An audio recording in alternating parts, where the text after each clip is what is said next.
Joining us once again, she's been on the program before, is writer Helaine Olen. She writes on politics, economics, workplace issues and culture, women's issues. She writes The Bills, which is a column about the intersection of money and life at slate.com. She's been published in all sorts of prestigious publications, and one of her latest pieces is on everybody's favorite topic of robocalls. Helaine, thanks for coming on the program.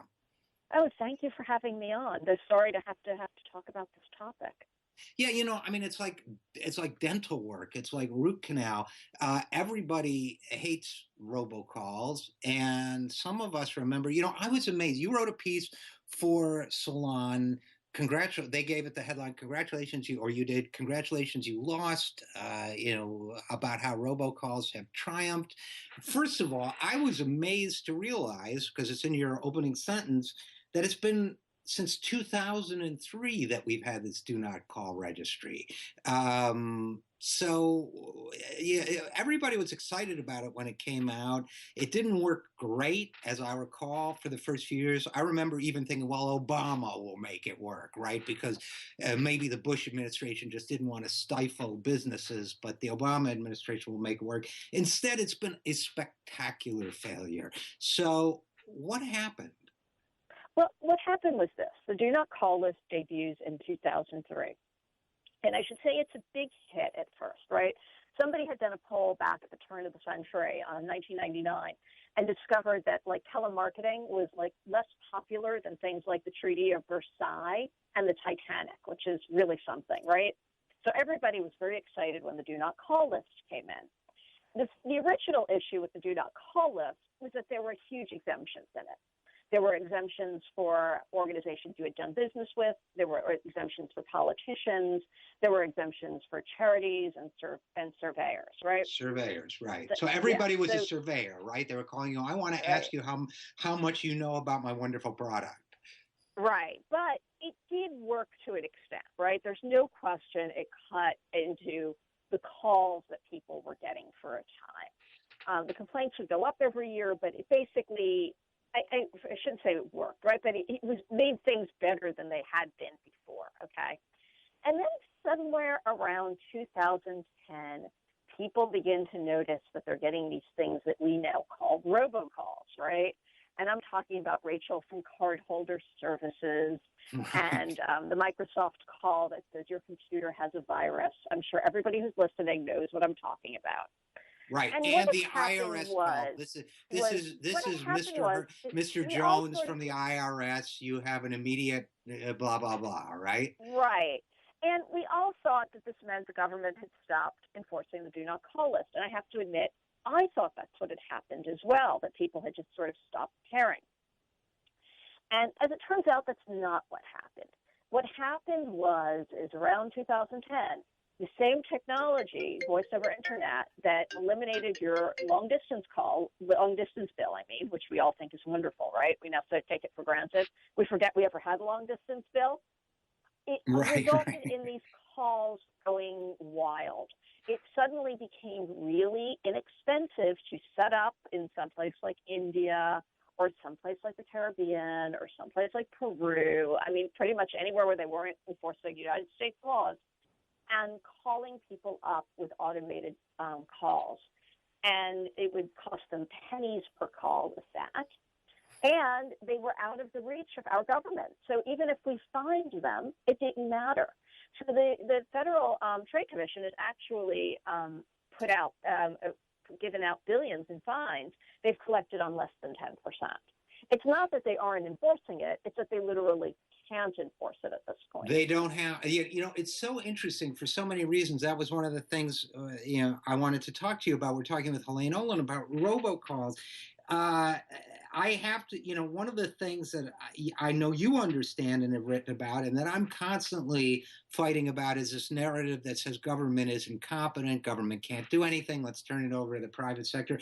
Like you, Helaine, I consider myself fairly sophisticated in these things.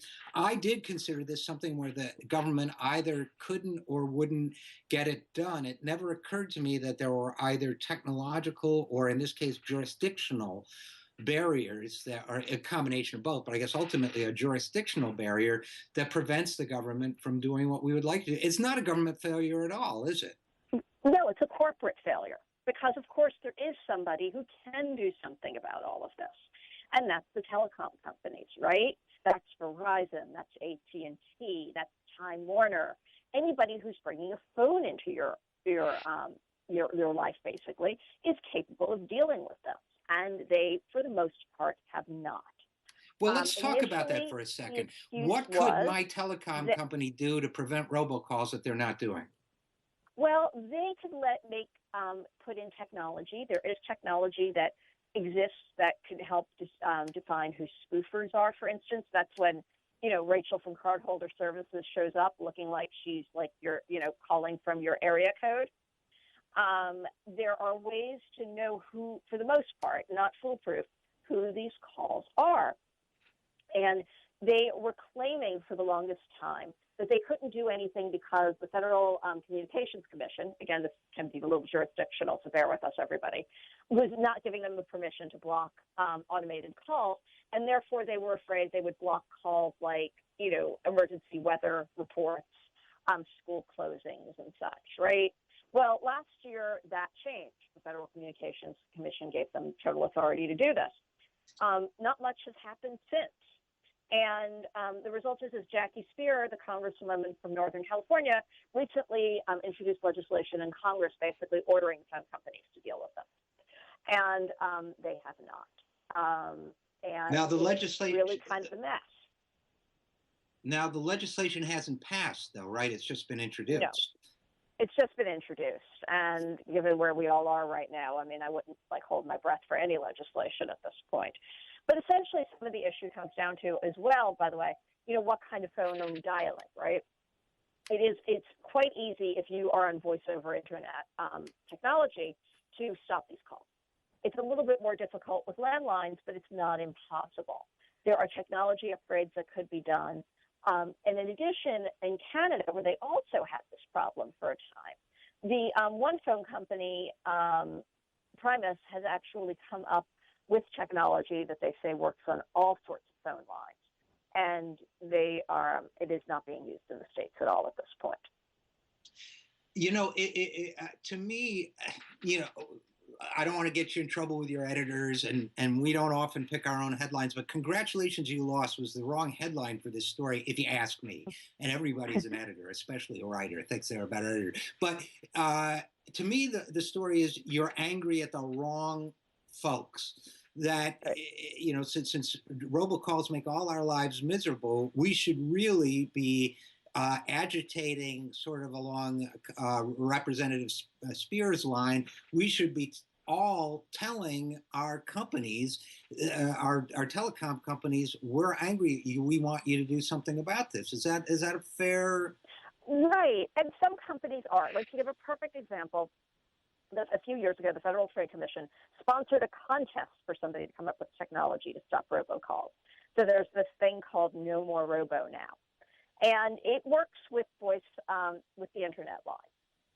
Time Warner has actually made it very easy for people to use. You can go to your Time Warner account, you click on one thing, and poof, you can have it on your phone, right?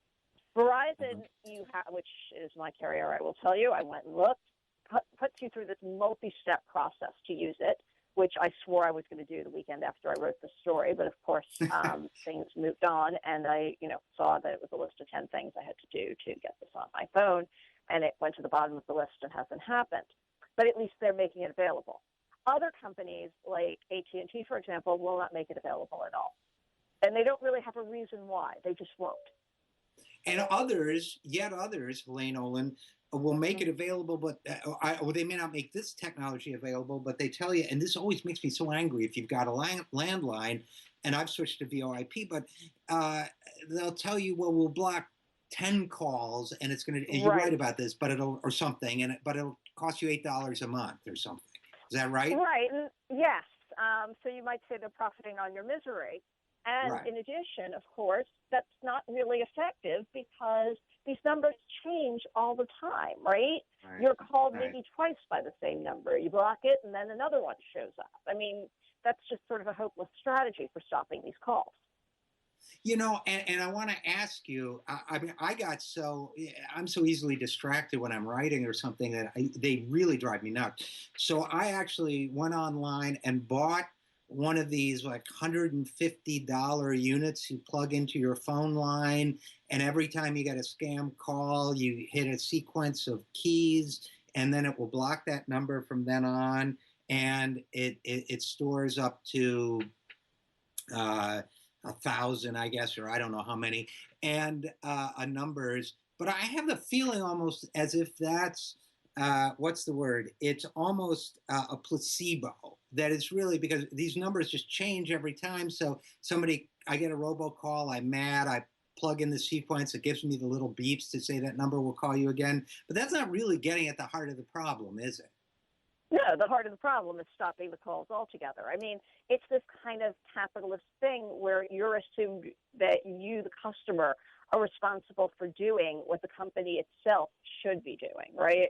So instead of saying, how can we stop robocalls, we say, oh, okay, let's have 300 million people figure out how to stop the robocalls coming to their phones, right? It kind of makes no sense, but we're so inured to this way of thinking because, of course, we think this way about a lot of things, right? Retirement savings being a prime example that I write about a lot, that it actually doesn't occur to us to question like how this has happened to us and why this is happening and how it can be stopped on a global level. Right. No, absolutely. And so let's talk about that for a second. First of all, what's their motivation not to do it? What do they get? I always assume they're acting in their own financial self-interest. What is the benefit to the telecom companies of letting this continue?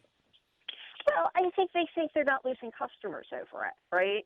It's sort of like the airlines ripping off their people too. I mean, you need a phone. You're going to have a phone. You're not going to go phoneless. So the only way that this stops is if one phone company makes a big splash of saying, I will stop this problem for you, and actually takes company people away from other telecom companies. So far, this has really not happened. So the result is you're sort of a captive audience in a way. Nobody really wants to change their phone provider. Nobody wants to, there's no real reason to do it either.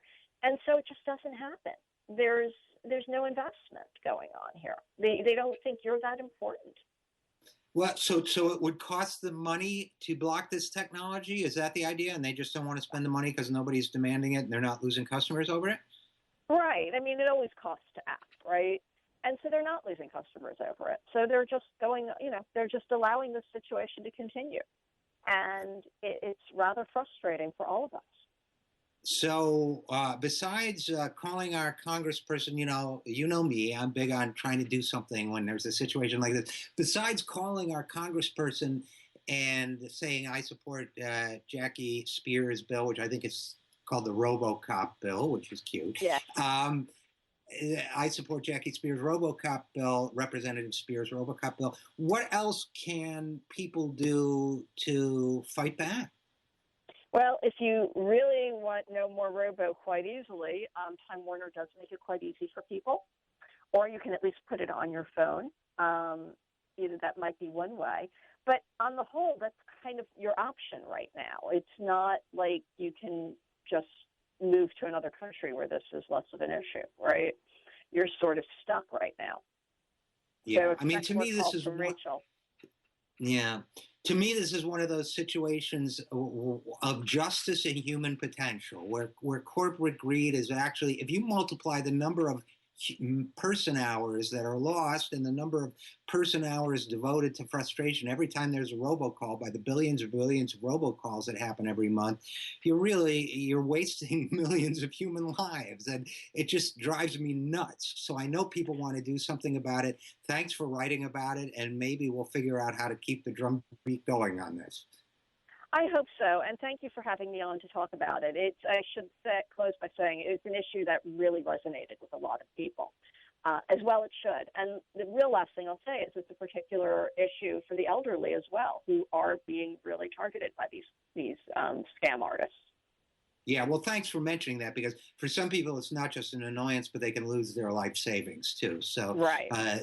thanks for injecting that into it as well, because that's a very, very important piece of all this. So Helaine Olen, writer on financial and other related issues, as always, thanks for coming on the program. Thank you for having me on.